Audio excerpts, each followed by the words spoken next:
너는 내 아들이라. 오늘날 내가 너를 낳았도다. 내가 열방을 유업으로 주리니 내 소유가 땅끝까지 이르리로다. 아버지 하나님의 강렬한 이 소망을 피력해 주십니다. 계속해서 내가 철장으로 저희를 깨뜨리며 질그릇같이 부수리라. 이 일은 살았고 운동력이 있는 말씀이 아니면 이것은 불가능합니다. 그런데 이런 사실을 사도 요한에게도 이렇게 확인하셨습니다. 요한계시록 2장 27절에 보면은 그가 철장을 가지고 저희를 다스려 질그릇 깨트리는 것과 같이 하리라. 나도 내 아버지께로 받은 것이 그러하니라. 나도 내 아버지께 받은 것이 그러하니라. 아버지라 그러셨고, 바로 사도 요한에게 인격적으로 만나주신 이 비밀 속에 감추어진 바로 자녀된 권세의 그 팩트가 되기도 하죠.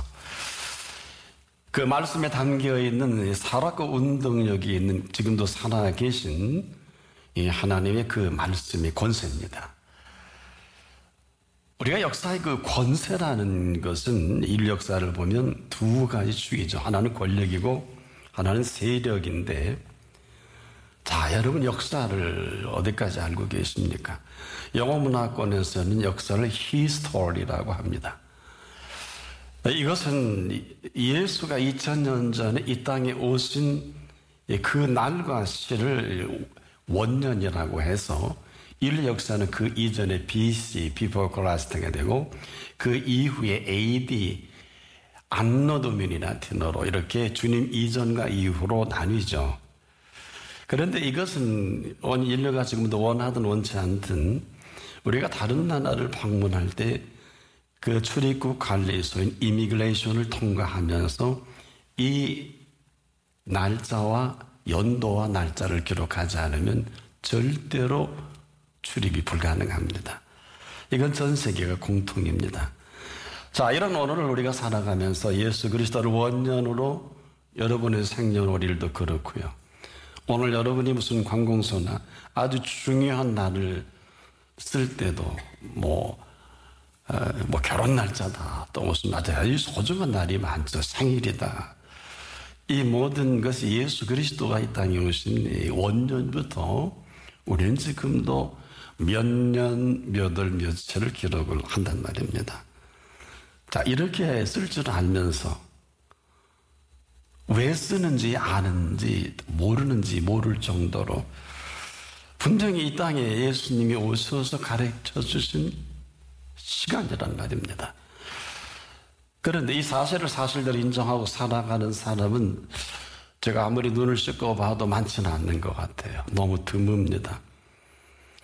이런 분과는 지금 아무런 관계없이 지금도 말하고 보고 듣고 생각하고 심지어 일평생을 인문학에 몰두한 사람들은 나름대로 지식을 전합니다. 대학 강단에서도 그렇고 세미나에서도 그렇고 도대체 이 사람들이 무슨 생각을 하는지 아무도 알 수는 없지만 이 분명한 사실 하나가 있죠. 모두가 하나같이 이 시간이라는 이 용어입니다. 그 시간 속에 살아가 이 시간을 또 사용하고 또 우리는 또 그렇죠. 시간이 있다 없다 이거 함부로 하면 안 됩니다. 알고 하는 사람과 모르고 하는 사람은 하늘과 땅 차이일 것입니다. 참 괴이한 일은요, 이 사실을 인정하려고 들지도 않습니다. 제가 아마 여러분에게 이런 말씀을 드리니까 아마 좀 심각해지실 텐데, 우리가 이 사실 때문에 살고 있고 이 사실 가운데 살고 있으며 이런 흐름 속에 오늘이 이렇게 찾아준 거거든요. 그래서 이 땅은 이분이 이 땅과 하늘이 만난 신령과 진정으로라는 영과 진리로 이런 표현을 할 수 있는데 이 시간이 이렇게 심각한 이유예요. 톨스토이 우화 가운데 이런 얘기가 있습니다. 물고기들이 사람들이 하는 얘기를 들었어요. 그 대화 중에 사람들은 가장 중요한 게 물이다 하니까 궁금해진 겁니다. 그래서 가운데 나이 많은 물고기를 찾아가서 물었습니다. 아니, 사람들이 가장 중요한 게 물이라는 건데 도대체 뭔지 모르겠다. 이렇게 답을 합니다. 우리가 지금 물 속에 살고 있다. 물은 생명이다. 우리 몸은 항상 물에 적셔져 있으며 날마다 그 속에 산다. 그러나 느끼지 못하고 있다고 했습니다.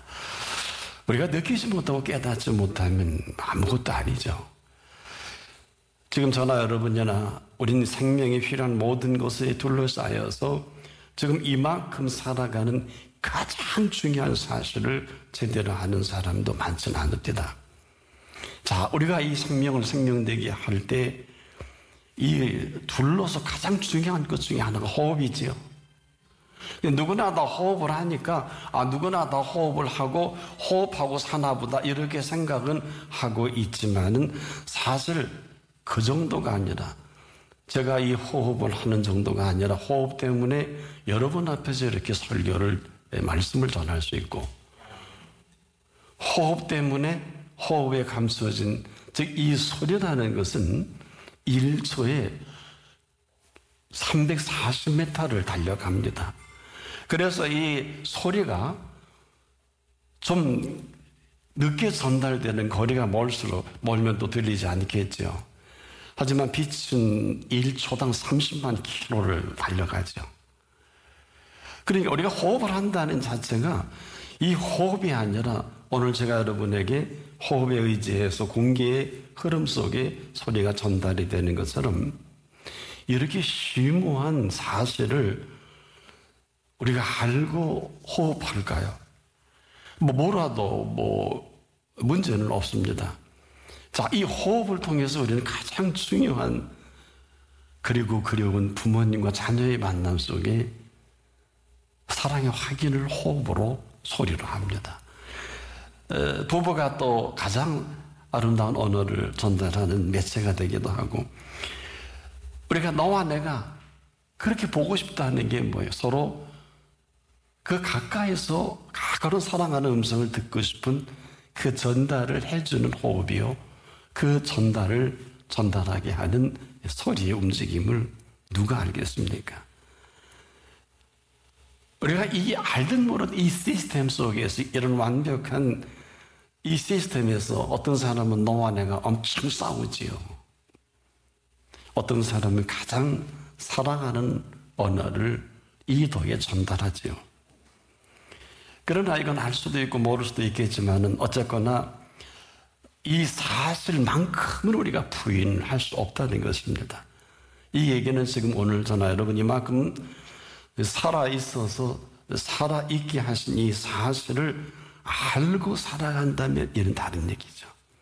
그럼에도 삶을 삶답게 하기 위해서는 우리가 상상할 수 없는 이 모든 다 알 필요는 없지만은 아주 분명한 근본적인 이 시스템이 반드시 있어야 합니다. 사람들이 가끔 공기가 안 좋을 때 전 세계 오염으로 난리죠. 사실 그것은 게임 될 얘기가 아닙니다. 그렇게 맑은 공기를 줬을 때는 문제 삼는 사람은 전 본 일이 없어요. 근데 심각한 건 언젠가는 마음대로 숨 쉴 수 없을 때가 옵니다. 각자 다룰 수 있겠습니다만은 조금 후회도 될 수 있고요. 뿐만 아니라 언젠가는 말할 수 없을 때가 오고 언젠가는 들을 수 없을 때가 옵니다. 언젠가는 저도 여러분도 볼 수 없을 때가 올 것입니다. 또 언젠가는 보기는 보고 듣기는 들어도 움직일 수 없을 때가 반드시 올 것입니다. 그럼에도 생명만큼은 놀라지 마십시오. 이게 전부가 아닙니다. 생명만큼은 영원하신 생명입니다. 이 사실을 우리에게 알려주시기 위해서 오셨는데 참 이상한 일이 벌어집니다. 사람들이 죽음을 끝이라고 생각하니까 사람들은 자기의 뜻에 안 맞으면 거부를 하다가 그것도 안 되면 나름대로 마음대로 인생을 구가합니다. 근데 분명한 사실 하나, 여러분, 죽음은 끝이 아닙니다. 이건 분명히 하셔야 합니다. 이 죽음은 시작인데 어떤 시작이냐가 가장 심각한 것입니다. 아무리 아름답게 열심히 최선을 다했다 할지라도 아마 거기까지일 것입니다. 마다는 움직일 수 없을 때 거기서 아마 끝났다. 근데 그분은 그렇게 말한 일이 없습니다. 이것은 지금도 대단히 심각하고 아주 중요한 내용입니다. 신인간의 몸을 입고 이 땅에 오시면서 이 사실 때문에 인류가 기원전과 기원후로 이렇게 쓰고 먹고 마신다니까요. 제가 오늘 이 말씀을 드리는 건 이걸 정말 심각하게 알고 여기는 사람을 많이 못 만났어요. 그래서 남자를 알지 못하는 여인의 몸을 아마 남자를 알았다면 혼란이 올 겁니다. 천사 가브리엘은 누가복음 1장 30절에 남자를 가까이 하지 않고 결혼이 약속된 청혼한 마리아에게 이렇게 말합니다. 마리아요, 무서워 말라. 네가 하나님의 은혜를 얻었다고 합니다. 보라, 네가 수태하여 아들을 낳으리니 그 이름을 예수라 하라. 저가 큰 자가 되고 지극히 높으시니 아들이라 이를 걸을 것이요. 이 말이 있자마자 꼭 10개월 후에 한 생명이 잉태되어 이 땅에 오는 바로 예수 그리스도이십니다. 그런데 더 놀라운 것은 오자마자 헤롯은 알는지 모르는지 두 살이야 다 죽이고자 합니다. 뿐만 아닙니다. 그가 성장해 가는데 수많은 엘리트라고 하는 가장 동망이 있고 학식이 있는 사람들이 그에게 길을 기리면서 실망 아닌 좌절까지 합니다. 남들은 굉장히 훌륭한 인물이고 엘리트인데 그분은 개와 같다. 너 돼지와 같다. 받아들일 수 있겠습니까? 그러면서 그들의 내면에 감추어진 그 아주 고상하고 분명한 죄까지 그리고 악까지도 끄집어냅니다. 악한 것이 게으른 거다. 게으른 것이 악한 거다. 좀 듣기 어때요? 뿐만 아니라 도덕과 윤리적으로 수많은 사람들의 추앙을 받고 빨간 모자 하나 쓰는 앞에든 얼마나 대단한 인기가 있었는지 어머니들은 요즘처럼 아이가 데리고 하다가도 선생님 내 아들에게 손 한번 얹어주세요. 이런 존경받는 인물을 다 앞에서 회칠한 무덤이다. 너는 평토장한 무덤이다. 이 정도가 아니에요. 마태복음 23장 33절에 뱀들아 독사의 새끼들아. 34절에 이어서 이런 말 합니다. 하루살이를 걸러내고 낙타는 삼킨다. 그 많은 이 팔레스타인의 부자들 향해서 이렇게 말씀합니다. 부자가 천국 간다. 정확히 마태 10장 25절에 낙타가 바늘기로 나가는 것이 부자가 하나님의 나라에 들어가는 것보다 쉬우니라. 이걸 어떻게 받아들일까요? 도대체 치명적인 부분들이거든요. 자, 흘려 들을 수가 없어요. 근데 아니면 흘려 들어도 되지 않습니까? 그렇지 않습니까? 지금 여름마을 사거리에 가서 도둑만 하면 도둑만 도둑만 갈 거고 도둑이 아닌 사람은 중문도 헛소리 하나 그럴 거 아니에요. 똑같습니다. 이렇게 깊고 숨겨진 이 사실들을 폭로 내지는 수많은 사람 앞에서 그냥 알리는 거예요. 이거 참 이상한 성격의 소유자인가요? 도대체 이가 알고 하는 거야, 모르고 하는 거야, 헷갈리는 겁니다, 사람들이. 그러다 보니까 민심이 슬금슬금 동요합니다. 오, 그래? 겉은 멀쩡한데, 우리가 존경하는 대상인데, 그게 아니야. 자, 그 말을 한 순간부터 수많은 사람들이 또 다릅니다. 수많은 병자들이 그분을 만나고 못 고친 병이 없습니다. 자, 그러다 보니까 어떤 일이 벌어지겠습니까? 로마 황제까지 안 알려줄 수는 없는 거죠. 근데 더 심각한 거는 이 모든 일을 주도하는 산헤드린 공회입니다. 70명으로 구성된 이들은 팔레스타인의 종교와 정치의 모든 실권을 좌지우지합니다.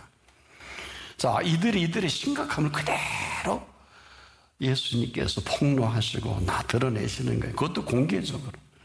안 되겠다 싶어서 내노라한 율법학자들, 성경학자들 다 동원해서 예수께 궁제 몰아넣도록 끊임없이 질문하는데 한 번도 이 질문에 대답하지 않는 일이 없고 못하는 일이 없고 그 입에서 나오는 건 이제껏 듣지도 보지도 못한 답을 하시는데 어느 누구도 여기 이의를 제기한 학자는 없었습니다. 그래서 이들은 안 되겠다. 산헤드린 공회 자체가 완전히 무너질 판 아닙니까? 그럼 대제사장과 그들은 먹고 살 게 없겠죠. 그 추앙을 받는 모든 게 색이 바래지는 거 아닙니까? 이제 대제사장까지 산헤드린 공회원 71명이 공모를 합니다. 아주 민심을 흉악하게 만든다. 황제와 왕을 모독한다. 이 죄로 결국은 결의합니다. 그러면 법이에요. 이들이 십자가에 예수를 죽이로도 합법적으로 법을 만듭니다. 지금도 법 만든 사람은 마음대로 법을 만들고 있지 않습니까? 여러분 잘 아시는 대로. 이런 법으로 피할 수가 없는 예수 그리스도께서는 그만 십자가에 두 강도 함께 달려서 운명을 하죠. 그것도 부족해서 로마 병정들은 허리에 창을 찔러서 물과 피를 보게 만드는 완전한 사망을 확인하면 끝인 줄 알았는데 이게 웬일입니까? 죽여 없애면 끝인 줄 알았는데 3일 만에 이분이 다시 살아난 것입니다. 세상에 이런 일이 요즘 프로그램에 이게 나와야 돼요. 세상에 이런 일이 벌어진 거예요. 지금부터 2000년 전에 낱낱이 여기에 기록된 지금도 시간을 돌려서 가보면 정확하게 이 사실과 이전 이후로의 실제가 로마 황제가 당할 정도로 기록된 이 모든 것 때문에 황제는 성경을 태워버려라. 그리스도인을 잡아 죽여라. 안 되겠다 싶어서 로마 원형 경기장 다녀오셨죠. 10만 명 가까이 들어가는 그곳에 그리스도인들을 잡아서 사자의 밥이 되게 하지 않습니까? 성경 태우고 그렇게 그리스도인들을 핍박하고 죽이면 다 없어지고 성경도 없어질 줄 알았는데 일점일이도 없어지거나 그 증거자들이 더하면 더했지 줄지 않지요.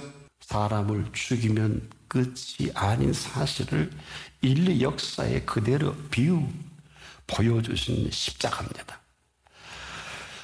죽이면 끝인 줄 알았고 죽여 끝내 없어질 줄 알았던 이 사실이 더 분명한 사실로 살아난 사실을 어떻게 설명할까요? 잘 들으십시오.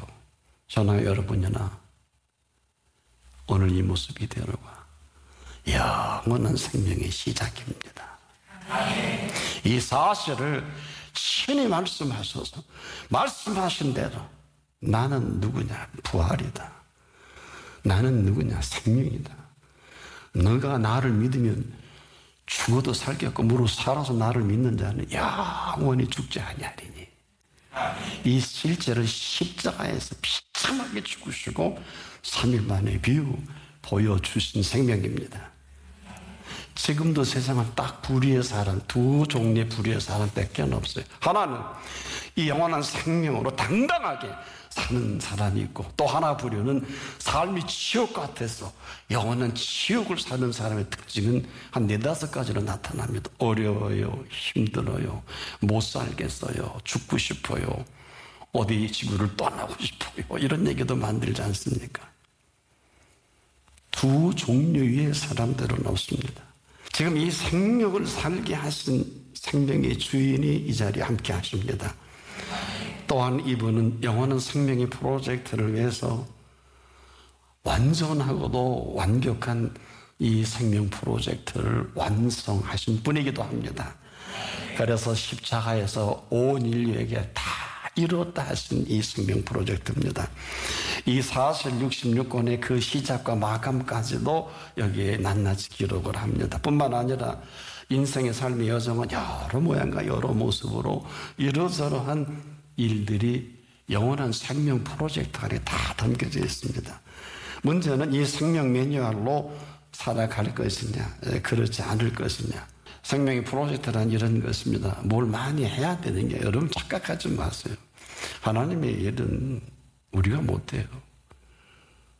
아니 하나님의 일을 한다고 하는데 확인 안 해봐서 모르겠네요.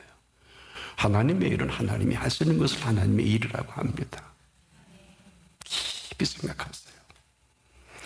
그저 심부름꾼이라도 써주면 고마운 거 아니에요. 바로 이 생명의 오묘한 신비를 저와 여러분이 꼭 물고기가 물속에도 생명이 물을 못 알아보듯이 지금 이렇게 제가 호흡하고 설교할 수 있는 모든 주변은 완벽하리만큼 오늘 이 생명의 말씀은 하나님이 주신 말씀을 온전히 드러낼 수 있도록 이 생명 프로젝트를 저에도 비춰주신 것입니다. 그런데 이 감추어진 비밀 중에 하나가, 여러분은 요즘 무화과 철기죠. 무화과는 꽃 심는 열매라고 하는데 틀린 이야기입니다. 은화과입니다. 왜 은화과냐? 여러분이 먹는 겉은 꽃떡이고 그 속에 무화과 꽃이 있어요. 그래서 우리는 그 열매를 먹는 거예요. 감추 핀다 그래서 은화과라고 하는 것처럼 하나님의 자녀된 권세 속에 감추어진 철저한 권세를 우리에게 주신 것입니다. 모든 열방을 유업으로 주실 뿐 아니라 그 소유는 땅끝까지 이르게 하시면서 그 철저한 권세는 저희를 깨뜨리며 질그릇까지 부수는 힘과 권세입니다. 이것이 예수 그리스도의 철저한 권세가 사도 요한에게 들려준 대로 여러분은 다 알고 보고 들을 수 없지만은 이 철저한 권세를 위해서 천국의 모든 일꾼들이 동원됩니다. 전쟁을 위해 천군이 동원이 되고 삶의 전장에 전사가 동원이 되고 하나님의 영이신 보혜사께서 늘 여러분이 사모할 때 성령이 나타나는 능력으로 답하십니다. 그리고 언제든지 주님의 말씀이 있는 곳에는 언제나 부활하신 예수님이 서 계신 자리. 함부로 나대지 마십시오. 살고 죽는 것이 철저한 권세입니다. 흥망성쇠가 철저한 권세입니다. 이렇게 우리가 마음대로 호흡한다고요. 이 계절이 들어 아름답다고요. 우리 이러자고요.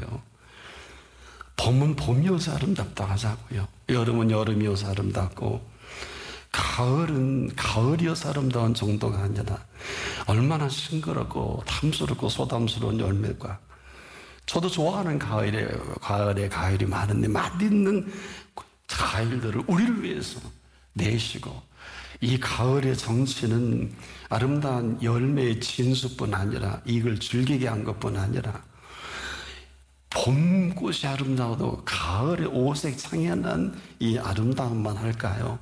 이 들녘이 비춰지는 황혼의 필승 정말 판타스틱해요. 이렇게 아름다울 수가 없지 않습니까? 그런데 겨울은 어떻습니까? 옷만 좀 두둑이만 입을 수 있다고 하면 흰눈 내리는 그 벌판에 녹이 나갈 정도 아닙니까? 뿐만 아니라 이 겨울의 한 모퉁이에 따끈한 차 한 잔과 그 아름다운 겨울을 보는 이 최고의 여유라는 것은 인간이 살아가는 삶의 향기가 뭘까요? 아마 이보다 더 풍성하고 넉넉함이 있을까요? 그래서 겨울 바람이라는 얘기가 있습니다. 그런데요, 제가 이렇게 말씀을 드리는 것은 이 모든 것들은 돈이 드는 일이 아니에요. 장소가 특별한 것이 아닙니다. 잘 살아야 하는 게 아닙니다. 많은 지식이 필요한 것도 아닙니다. 지위나 명예가 있어야 하는 것이 아닙니다. 두 다리가 움직일 수 있고 두 발이 움직일 수만 있다면 우리 집 앞 건너편 길가에 얼마든지 만깃과 즐길 수 있는 은총의 범사입니다. 이런 사실이 이 사실 속에 감추어져 있는 영원한 생명의 은총을 아십니까? 이 가운데 생명의 프로젝트가 있는 건 아십니까? 몰라도 이 사실을 갖고 계신 분을 믿음 안에 살아가는 것도 내가 하고, 이것을 알량하게 거부하고 신경질 부리고 짜증을 내고 불평하고 원망하는 인생도 내가 하는데 꼭 기억하세요. 언제든지 오늘이 오진 않습니다. 아마 어쩌면 내일을 보지 못할 분도 이 가운데 계실런지 혹 몰라도, 아니 긍휼로 내일까지 연장하실런지도 몰라도 이걸 잊지 마십시오. 오늘이든 내일이든 5년이든 10년이든 50년 후든 100년 후든 이것이 문제가 아니라 저나 여러분이 이렇게 이 말씀을 통해 만나는 시간과 공간과 생명의 비밀은 영원한 생명의 비밀입니다. 이 영원한 생명의 프로젝트를 우리에게 완벽하게 허락하신 사실 때문에 우리가 죄인이에요. 이 프로젝트를 위한 철장 권세까지 들려주신 사실을 아십니까? 요한계시록 19장 15절로 16절에 이렇게 표현하셨어요. 그 입에서 그 이한검이 나오니, 그래서 제가 킹제임스 버전의 성경을 찾아봤더니 우리 영어 성경 중에 이렇게 나와 있더군요. 예리한 검이 나오니. 그래서 오히려 이 번역이 더 좋은 것 같은데 개정 개혁판이나 개혁판이 그건 없더라고요. 그 입에서 예리한 검이 나오니 그것으로 만국을 치겠고 친히 저희를 철장으로 다스리며 그 친히 하나님과 전능하신 자의 맹렬한 진노의 포도주틀을 밟겠고, 놀라지 마십시오. 그 옷과 그 다리에 이름 쓴 것이 있으니 만왕의 왕이요 만왕의 주라 하였더라. 까불지 말라는 얘기입니다. 만왕의 왕이 철장 권세로 치리하십니다. 그런데 이런 모든 것들은 하나님의 자녀가 된 권세로 이 영원한 생명의 프로젝트는 오직 철장 권세 안에서만 치리가 가능할 것입니다.